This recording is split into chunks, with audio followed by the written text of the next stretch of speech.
नमस्कार मित्रों, आज हम ग्रहों के उच्च बल के विषय में जानेंगे। सूर्य मेष राशि में 10 अंश पर परम उच्च बल को पाता है। प्राय यह सभी ज्योतिषी विद्वानों को ज्ञात है,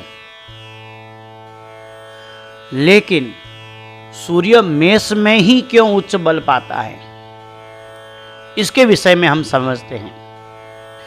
मेष राशि क्षत्रिय वर्ण और अग्नि तत्व प्रधान की राशि, और सूर्य यह भी अग्नि तत्व, तेज तत्व और क्षत्रिय वर्ण का प्रतीक।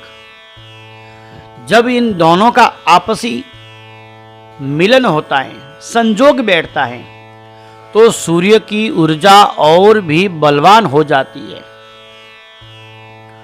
जब सूर्य मेष राशि में परिभ्रमण करता है, तब सूर्य की ऊर्जा, सूर्य की शक्ति, सूर्य का तेज और विशेष बढ़ जाता है। और ऐसे समय में जैसे कोई व्यक्ति युवावस्था में हो, पूर्ण ताकतवर हो, प्रभावशाली हो, आक्रामक हो, और उसे यदि सही दिशा का ज्ञान होता है तो वह अपने जीवन का उद्धार कर लेता है। लेकिन अगर इस समय किसी बुरे प्रभाव में पड़ जाए तो अपना पतन भी निश्चित ही करता है। तो वैसे ही सूर्य यहां पर 10 अंशों पर अपनी उच्चता को पाता है, और मेष राशि में 10 अंश पर अश्विनी नक्षत्र का प्रभाव होता है। अश्विनी नक्षत्र है केतु का, जहां पर सूर्य को केतु का साथ मिल जाता है, तो वह सूर्य कल्याणकारी होता है। समझते हैं हम अभी। सूर्य आत्मा का कारक, और वेदों में भी कहा गया सूर्य आत्मा जगतः तस्तस्थुकश्च। सूर्य आत्मा जगतः, सूर्य जो है जगत की आत्मा है, सूर्य आत्मा का कारक है। और आत्मा का उद्धार कैसे होगा? बिना सूर्य के इस भूमंडल पर प्राणी मात्र का जीवन भी मुश्किल है। जगत की आत्मा है सूर्य,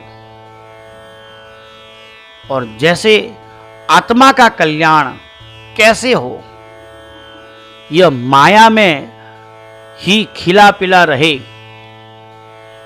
यह इस भूमंडल पर ही रहे, या फिर यह उसको ऊर्ध्व गति प्राप्त हो। आत्मा का कल्याण मोक्ष से होता है, परम धाम को पाने से आत्मा का कल्याण होता है। और केतु है मोक्ष का कारक। जैसे ही उस आत्मा कारक सूर्य और मोक्षदायक केतु का मिलन होता है, तो सूर्य और केतु की नक्षत्र पर परिभ्रमण होने से आत्मा एक दिव्य शक्तिमय पुंज बन जाती है,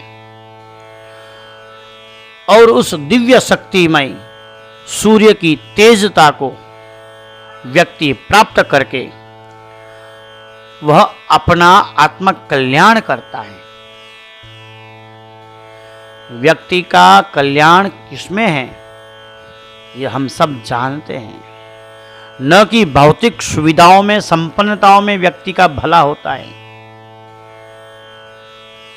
इसलिए जब सूर्य मेष राशि में अश्विनी नक्षत्र पर पूर्ण बलवान 10 अंशों पर होता है, तब सूर्य परम उच्च का बल प्राप्त करता है।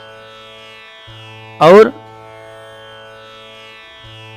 जब सूर्य प्रभावशाली हो, परम उच्च बलशाली हो, तो सूर्य उस जीवात्मा का कल्याण करता है और वह व्यक्ति अन्य परिजनों का, प्राणी मात्र का भी कल्याण करने में समर्थ होता है। सूर्य के विषय में आपने बहुत अच्छा समझा होगा।